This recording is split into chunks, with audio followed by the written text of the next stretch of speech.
For a long time, I believed security was something you could engineer. You build enough systems, enough buffers, enough plans, and you convince yourself you're covered.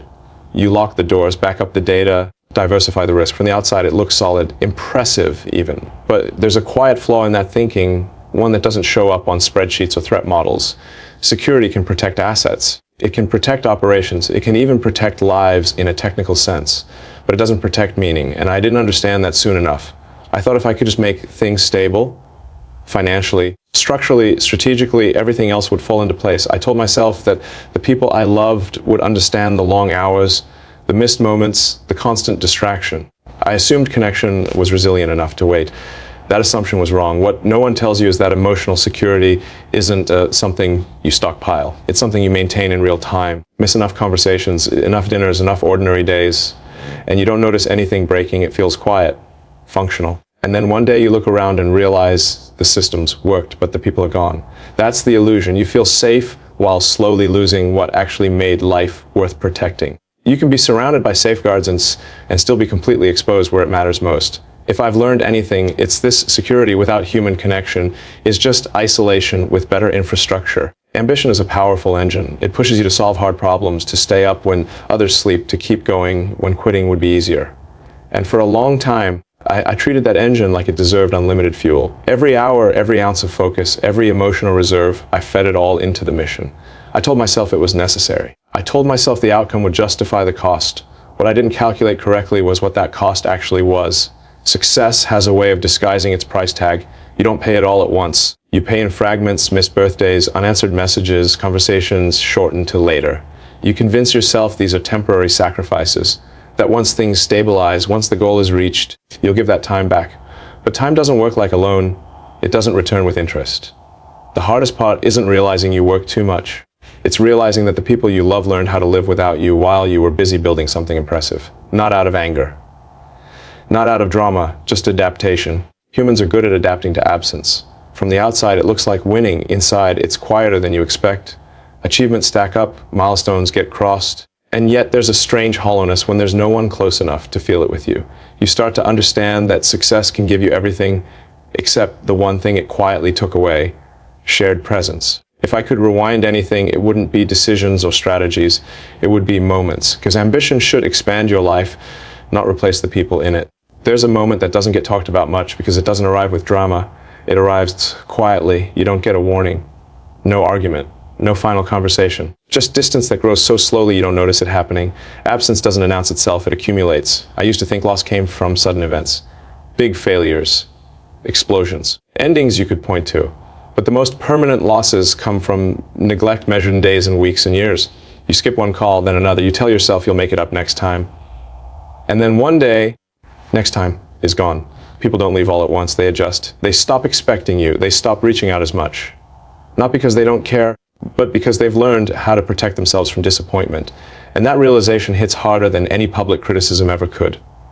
What makes it worse is that when absence becomes permanent, success doesn't soften it. No milestone fills that space. No achievement reopens a door that quietly closed while you were busy elsewhere. You can't retroactively be present. You can't show up late to moments that already passed. I've learned that relationships don't usually break under pressure. They fade under postponement. They don't collapse. They thin out until there's nothing left to hold on to. And by the time you notice, the silence feels heavier than any conflict ever would have. If there's one truth I wish I had understood earlier, it's this: being there later is not the same as being there now. And once absence becomes permanent, regret is the only thing that stays.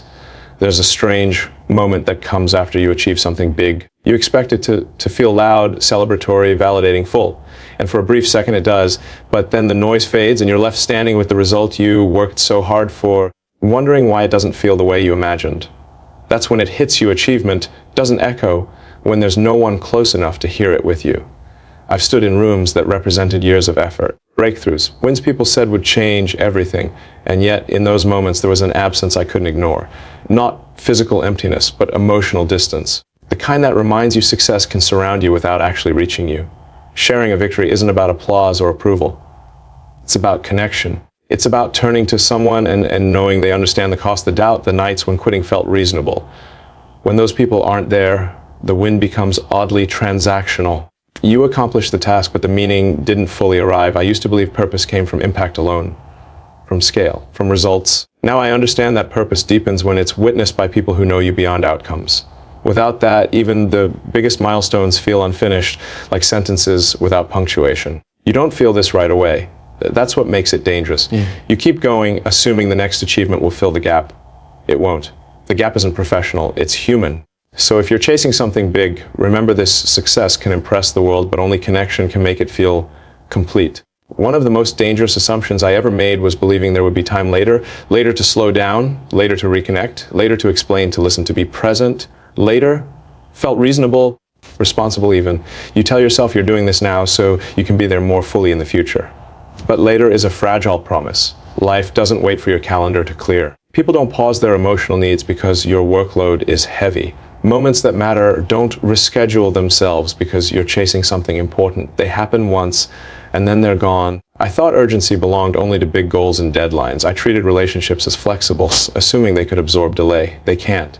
They require continuity, attention, showing up when it's inconvenient, not just when it's easy. And every time you choose later, you make a quiet trade, progress now for presence later, without realizing the exchange rate is brutal. The truth is, there is never a perfect time to prioritize people. There will always be another problem to solve, another fire to put out, another opportunity that feels too important to ignore. If you wait for the pressure to ease, you'll wait forever. I don't say this with bitterness. I say it with clarity. If I had treated time with the people I loved as non-negotiable instead of optional, some losses might have been avoided. So learn from my mistake. Don't schedule love for later. Later isn't guaranteed, but now is. I used to think security was about control, about minimizing risk, maximizing certainty, building walls strong enough that nothing important could slip through. But experience has a way of rewriting definitions you thought were settled. Over time, I realized that the safest moments in my life weren't the most controlled ones. They were the ones where I felt connected. Real security isn't something you lock in place. It's something that lives between people. It's knowing someone will answer when you call. It's having someone who sees you beyond your productivity, beyond your wins and failures. You can't automate that. You can't delegate it. And you can't replace it once it's gone. I spent years fortifying the wrong things. I focused on structures, systems, defenses, thinking they would protect what mattered. But what mattered most didn't need protection from the world. It needed protection from neglect, from postponement, from being treated as secondary to ambition. When you strip everything else away, security isn't about what you own or what you've built. It's about who stays when nothing is being produced, when there's nothing to prove. Those relationships are the real infrastructure of a life. And unlike everything else, they don't scale if you ignore them. If I could leave you with one lesson, it's this: build your life so the people you love don't become the cost of your success. Because when everything else is gone, they are the only security that ever mattered.